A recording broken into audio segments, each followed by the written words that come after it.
sí queremos hablar de inteligencia artificial y ver si podemos bajar a tierra un poco todo esa cuestión que crece, ¿no? Que crece como una especie de monstruo que o de niebla que todo lo cubre y no sabemos a dónde nos lleva.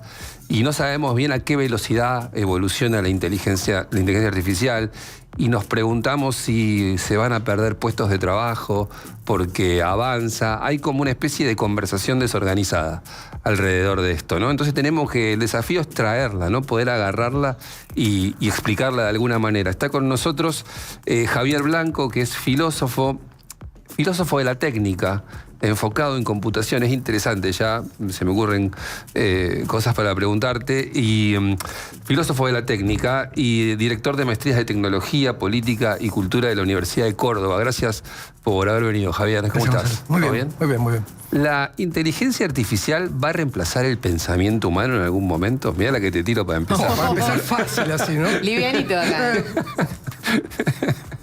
Yo creo que va a ser algo mejor que eso. Puede hacer algo mejor que eso y cosas mucho peor, digo, ¿no? Me parece que no hay que... Vos decías bajarlo a tierra, ¿no? La inteligencia artificial actual, lo que hoy se llama IA, sí, que no es lo mismo que se llamaba hace 40 años. El concepto apareció en el 56, se usó ese término por primera vez. Sí. Turing hablaba de máquinas que piensan, no de inteligencia artificial, y en el 56 en un congreso en Dartmouth aparece el nombre. Pero eso era otra cosa en ese momento. Hoy son básicamente clasificadores estadísticos, es decir, sistemas que son capaces de encontrar patrones probables en las cosas. Patrones. Es decir, organización de las cosas. Organizan el mundo a partir de aprendizaje estadístico. Claro. Son solo eso. Un LLM, un gran modelo de lenguaje, lo que hace es producir preferencias lingüísticas aleatorias. Es decir, cualquier cosa, cualquier mirada que uno intente antropomorfizar estos sistemas es errónea. Sí. ¿Me mienten o no mienten? Claro. No dicen cosas que tengan ninguna pretensión de verdad.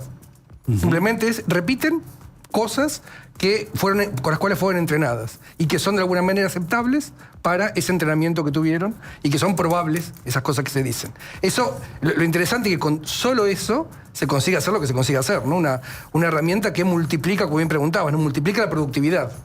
Eso no sé si amenaza empleos, ¿no? Por supuesto, amenaza empleos y a la vez genera otros, todo eso siempre se sabe, pero al aumentar la productividad tanto, lo que va a ocurrir cada vez más va a ser menos necesario el trabajo.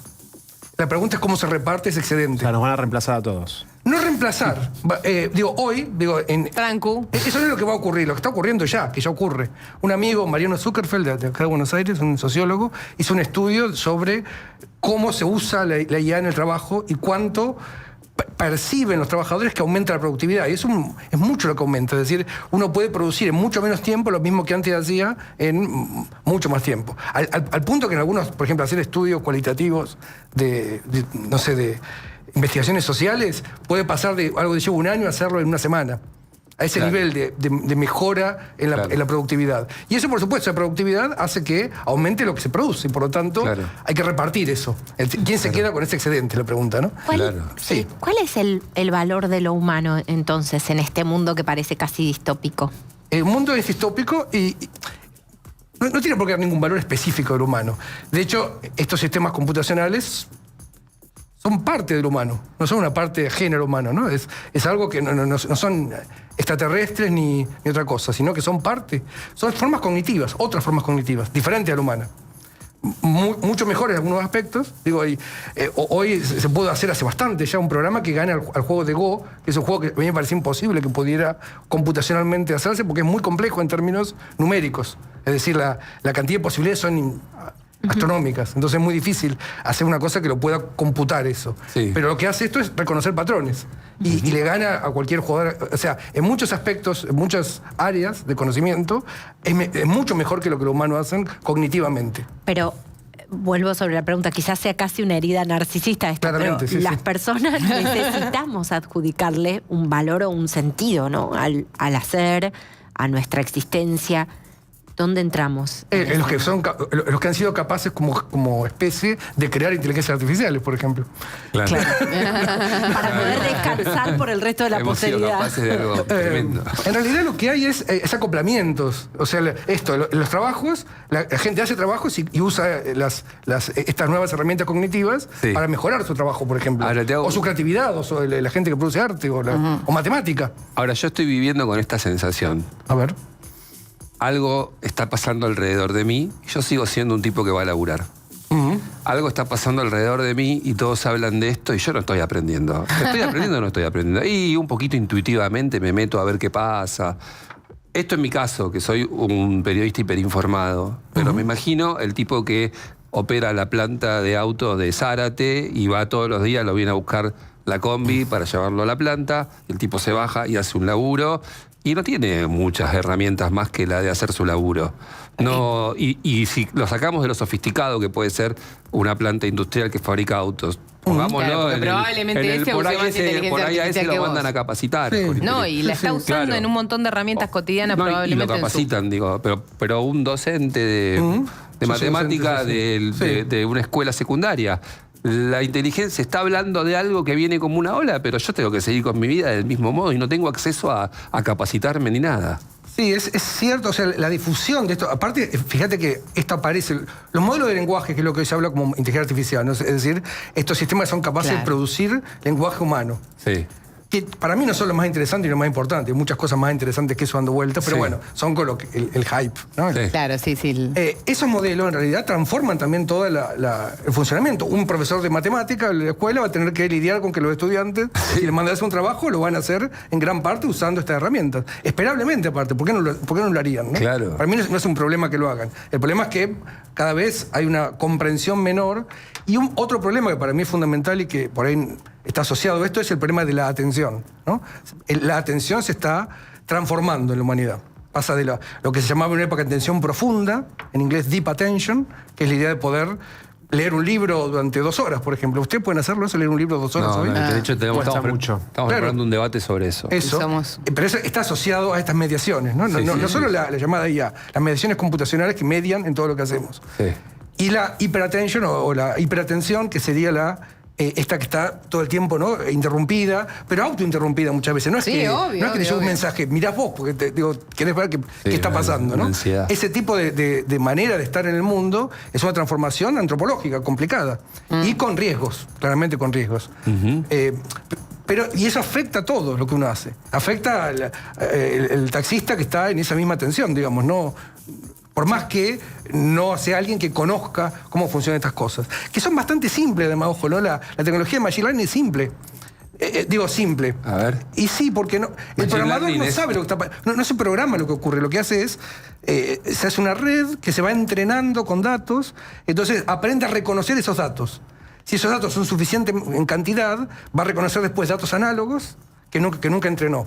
Pero es eso, los lenguajes, los sistemas de lenguaje como ChatGPT, DeepSeek, esos sistemas Sí. se entrenaron con 1 millón de millones, 1 billón en castellano, de entradas lingüísticas. Entonces lo que hizo es reconoce esas entradas. Y después la generativa lo que hace es produce textos Nuevas. Claro. que son reconocibles por ese clasificador que produjo. Y después tiene un sistema que se llama, curiosamente, atención, que lo que hace es enfocar en sus redes semánticas. Cuando uno le dice, no sé, decime futbolista de tal cosa, se enfoca en una subred de toda esa red gigantesca que tiene para producir textos asociados a esa palabra que uno puso. Eso es todo. No es que... Es todo, pero Es todo No y hay, es un no hay montón. una personita ahí que vos Claro. dialogás. ¿no? un No existe programador eso. que Sí. programa y que lee. Tampoco. No- Ni un programador que sepa lo que va a decir. Claro. Me encuentro a veces con empresarios que me ha dicho, una empresa muy grande de la Argentina me dijo que tiene 30% menos de programadores por la inteligencia artificial, y me encuentro con otro empresario que me dice no, 0 baja de programadores, porque en realidad por el formato, por la confianza, por la sofisticación, ¿no? Como no reemplaza trabajo. ¿Y dónde está el mercado en el medio del camino? Es sutil, el tema es difícil. Para los técnicos que están en el arma, no en el uso de redactame un texto, ¿no? Es incierto. Gracias por presentarme como filósofo, pero soy informático de origen. Vine filósofo. Sos informático, ¿Cómo es tu por formación? cierto, Yo soy doctor en informática. Informática es la palabra. Me doctoré en Holanda y se llama informática en Holanda también la palabra. Y después, bueno, licenciado y doctor en informática. Eso. Buen ensamble. Raro, ¿no? Informática Sí. y filosofía. Está Sí, soy un bicho extraño en ese sentido. muy Pero bueno. sí, o sea, Más o menos. Y hace unos 15 años me dedico a la filosofía. Empecé con filosofía de la computación, de la información, de la técnica. Claro. Pero sigo dando clase de algoritmos 1, o sea, enseño a los pibes a programar. Estoy dando clase de programación en la universidad. Claro. Y claro, ¿qué pasa con eso? O sea, estos los programas también son textos. Entonces los modelos de lenguaje son capaces de, entre comillas, en muchas comillas, programar. ¿Por qué? Porque básicamente vos le decís, quiero un programa que haga esto, y lo que hace es genera un texto en base a todo lo que lo entrenó. Muchas de las cosas que se entrenó son textos de programas. Entonces produce programas así. Claro. Sí. Hace No unos es que años- sepa programar, es que son los programas que están hechos. Sí, sí. ¿Y Así- cuánto confían las empresas en eso para reemplazar trabajo hoy? ¿Cómo qué te encontrás en el En general, mercado? lo que ocurre, digo, lo que yo conozco de exalumnos míos, Sí. muchos programan usando esto y después revisan el programa. Claro. Lo que pasa es que esa revisión, hasta cierto punto, o sea, cada vez la revisión es menos, ¿no? Ese es el problema también. O sea, cada vez Claro, uno claro. confía más. Y esa confianza es indebida. Porque probabilísticamente produce cosas buenas, pero si produce cosas que son un disparate, tampoco, digo, puede ocurrir. ¿no? Claro. Entonces, no es una confianza correcta. Lo que pasa es que también los humanos producen disparate. Entonces, bueno, por ahí Claro. no sé. Para quien nos está viendo, bueno, ¿cuáles son los espacios de oportunidad en términos de elecciones laborales en un futuro? Hace unos años decíamos, estudien programación. Y hoy parece que los programadores son los más reemplazables a futuro, ¿o no? No, a ver, A ver. yo creo que, porque, a ver, esta forma de programación, es una forma de programación de aprendizaje por datos, es una forma nada más, que tiene sus límites también. Por ejemplo, tiene el límite de la explicabilidad. Ok. Eso es un problema, o sea, vos podés ver. pedirle que me diga si esta radiografía tiene posibilidad de tener cáncer. Eso es mucho más interesante para mí que los LLM, Sí, ¿no? sí, obvio. Pero no puede explicar por qué. Es decir, simplemente se entrenó con patrones de radiografía que tiene cáncer, entonces si esa se parece de alguna manera, pues te puede explicar por qué se parece. Son súper efectivas, ¿no? Son inclusive más efectivas por ahí que médicos. Que los humanos, que claro. los humanos, que para los- detectar si tiene cáncer. Pero no puede explicarlo. Y en otros casos es mucho peor, usados por ejemplo en la justicia. ¿Esta persona es culpable o no? Es culpable. ¿Por qué? Porque el patrón, pero no puede explicar por qué, no puede justificar por qué. O sea que vos estás hablando ahí un poco de el valor agregado de lo humano. Lo humano pasaría a ser el valor agregado Sí, de podría haber aquello otros- que produce la inteligencia artificial. Podría haber otros sistemas con otras tecnologías Sí. que además fueran explicadas. No Claro. es el caso con el machine learning actual. Con el que tenemos ahora. Con el que tenemos ahora. Y eso no va, si se sigue con ese camino, que es entrenar con datos y con grandes sistemas computacionales, Sí. no va a cambiar eso per se. Claro. Hace falta saltos cualitativos a nivel científico. Claro. Y eso, por supuesto, los programadores tienen que hacer, o programadores, o equipos interdisciplinarios, lo que tienen que haber, ¿no? Ahora, Javier, ¿qué pasa con las regulaciones, que es un debate a nivel mundial, Sí. especialmente en la generación de contenidos? Hace unas horas, de hecho, un proyecto presentado por Julio Cobos para regular especialmente contenidos en campañas electorales. Ya vimos lo que pasó con Macri, con Milei en estos últimos días. Digo, ¿es posible regular? ¿Se puede regular o no hay manera? Se puede y hay que regular, y es extremadamente limitado a mi entender, ¿no? Por ahí otra gente piensa otra cosa. Yo creo que es muy limitado, porque la evolución tecnológica es muy rápida en estas Claro. cosas. Porque uno puede regular ciertos procesos, pero justamente como son opacos estos sistemas, ya era muy difícil regular la responsabilidad de un programadora, si un sistema, por ejemplo, ocurrió en Canadá, en el proyecto CERA, un software dejó frita a otras personas en un sistema de rayos X, porque falló el sistema de control. ¿Quién es el responsable? Claro. ¿No? Y el programador, la programadora, ¿qué pasó ahí, digamos? ¿no? ¿Y cómo se puede medir eso? Ok. Y hablar con esto donde, como yo te decía, uno no sabe lo que va a producir un sistema de machine learning. No sabe el output cuál va a ser. No lo puede saber un programador. Es opaco eso. Justamente es probabilístico. Pero no podés saber lo que va a... Entonces, ¿uno es responsable de lo que dice ese sistema? Hoy, por ejemplo, los sistemas de lenguaje no solo tienen la producción de motores estadísticos de Conté, sino también, después, como muchos programadores en general, por eso son tan caros, miles de programadores que lo que hacen es lo corrigen arriba. Es decir, como que ocultan un poco la realidad de lo que es ese sistema. Y lo van corrigiendo para que no diga grosería, para que no diga cosas políticamente incorrectas, para todas esas cosas. Entonces, y lo van como adecuando a cierta usabilidad. Entonces, es una mezcla de dos cosas, ¿no? Ha habido mucho debate sobre cuánta injerencia pueden tener o no los gobiernos sobre los desarrollos dentro de las empresas. En Estados Unidos lo hubo con la empresa OpenAI. Porque del otro lado también hay una disputa geopolítica, por ejemplo, con China, que tiene control sobre todo. O sea, las empresas chinas son en parte, por la penetración, el gobierno chino. O sea, es equivalente. ¿Cómo se va calibrando eso y ante qué peligros podemos enfrentarnos a futuro y un futuro próximo, digamos? Montones de problemas. No sé, ¿Cuánto tiempo tenemos? No, a ver, yo creo que a la vez hay muchas oportunidades, como decimos también, hay muchas oportunidades de hacer cosas mejores con esto. ¿no? Totalmente. En particular, lo que es un problema es que pocas corporaciones sean los dueños de todo esto. Porque son los que arman el ecosistema digital hoy. Son 5 corporaciones, básicamente, de Silicon Valley. Las que estaban toda la asunción de Trump. Estaba ahí Sam Altman, estaba... bueno, todos, Musk... El mismo Zuckerberg que estuvo en contra, le apoyó a Kamala Harris para la elección, pero el día de la elección estaba ahí. Firme. Porque, y era, ¿cuándo era Clinton? No sé. Sí, era el más que el PBI de la Argentina. Sí, lo que ponía para estas empresas, que son todas deficitarias aparte. ¿Por qué? Porque el costo que sale para usar estos sistemas y el costo humano, que yo te decía, que es el que no se dice, es el costo computacional, que es un costo ambiental también, porque son en un entrenamiento que consume mucha energía, por un lado. El costo humano de estos 1000 programadores que están, por ejemplo, arriba de ChatGPT para que ande bien a posteriori. Ese costo hace que, por ejemplo, no me acuerdo qué empresa miré hace poquito, había gastado $14.000 millones durante el año y el ingreso por IA había sido 800 millones. Están en esos niveles. Entonces, está siendo deficitarias. Creo que DeepSeek puede ser la primera que no es deficitaria, porque sí es cierto que salió $6 millones, va a recuperar la inversión, digamos. Otros no recuperan. Justo miraba hace 2 días, estaba el Google AI, AO, que se llama, Google presenta todas sus cosas. Me resultó como sintomático eso. Primero que varias veces dijeron, vamos a tener que cobrar más. ¿No? Esto es para suscriptores. Vamos a hacer un Meet tridimensional, vamos a hacer anteojos que pueda uno tratar de buscar el momento, un sistema estilo Star Trek que te interprete el momento en tu idioma. Mostrando todas esas cosas.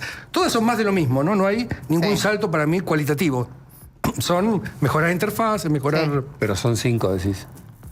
Son los que se quedan con todo. No, claro, se quedan con arman el sistema. Entonces son los que, el sistema. Exactamente, está muy cartelizado. Ahora, después vemos, es impresionante lo del Google Meet. ¿Vieron? Porque yo la traducción. Sí, la traducción simultánea, ¿no? Que vos te vas a poder conectar en un Google Meet con una persona de cualquier idioma y en el momento te lo va a traducir en simultáneo. Hasta con la voz propia de la otra persona. Impresionante. Yo viste que en los teléfonos, en los últimos teléfonos de Samsung tiene ese sistema, ya es muy impresionante, pero verlo con la persona físicamente es tremendo. ¿Lo probaste ya? Sí. ¿El teléfono? No, el Google Meet. No. Lo quiero probar. No, es impresionante. Aclararon varias veces, es para suscriptores, va a ser para suscriptores. Claro, bueno, eso te iba a decir. Van a empezar a cobrar cada vez más estas cosas porque no les da el... Eso te iba a decir. Todo el mundo aprobó gratis un formato de ChatGPT y demás, después el que se queda usándolo empieza a pagar $20 y demás. Ahora, ¿te imaginas que eso va a... que hay una especie también de... Porque si bien hay pocas empresas en la generación inicial, es un sistema abierto que permite que después haya un montón de aplicaciones y de negocios. Pero que depende del motor ese, ¿no? Es el problema. Claro, pero digamos, va a haber ahí en algún momento una especie de burbuja y van a quedar... unos pocos. No sé hacer futurismo con estas cosas porque son realmente es tan dinámico el sistema, pero es una posibilidad. Yo creo que la mejor apuesta de nuestros países es crear un ecosistema propio con software abierto.